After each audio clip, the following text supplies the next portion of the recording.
Почти сутки в плену. Минувшим вечером спасатели освободили мужчину, упавшего в вентиляционную шахту. Всего спасательная операция заняла почти 5 часов. С подробностями Афанасий Николаев. Ноги в согнутом положении. Но ты попытайся на ноги вставать сам. Сам вставай. Я этого не нарушал. Зажатый со всех сторон металлоконструкциями, мужчина просидел в вентиляционной шахте на уровне 5-го этажа с часа ночи. В полдень его услышали соседи. Именно они и вызвали спасателей. Утром встали на работу, какой-то шорох в трубе. Я думала, может, снег или там кошка или еще что-то. Потом днем залезла на крышу и обнаружила там человека, вызвала милицию. До приезда спасателей родственники, друзья и соседи пытались вытащить пленника самостоятельно. Даже поливали его растительным маслом. Но мужчина крепко застрял между металлоконструкциями шахты. Это даже хорошо. Упади он ниже, мог бы получить серьезные травмы и даже погибнуть. Спасатели решили подобраться к пострадавшему сбоку, распилив короб шахты болгаркой. Там надо посмотреть, там какой-то этот, Уголок? не уголок, а это, ну не арматурина, проволока. Планка там стоит. За спиной. За спиной, да, посмотри. Да, я видел.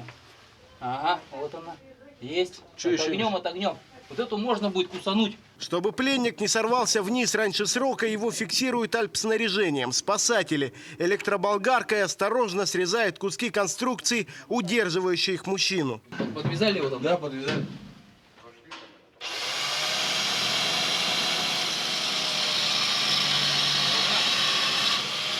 Далее нужно вытянуть пленника наверх, при этом не дав ему сорваться ниже и не травмировав его, а выступающие железки. Идет? Потихоньку, потихоньку, чтоб не соскользнул. Причем сам пленник еще и сопротивляется спасателям, то ли из-за шока, то ли от алкогольной интоксикации. До самого последнего момента он не понял, что его хотят спасти. Сопротивляйся! Раз, два, три, давай.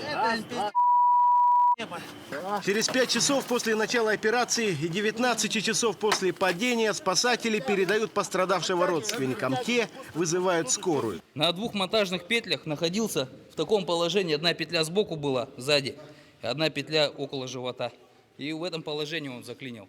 Причем за последние годы с этого адреса это уже второй такой вызов. Был случай, тоже в этом же доме, только женщина упала полностью вниз, и ее тоже через квартиру вытаскивали. Служба спасения предупреждает, подобное технодиггерство может плохо закончиться даже для человека в трезвом уме.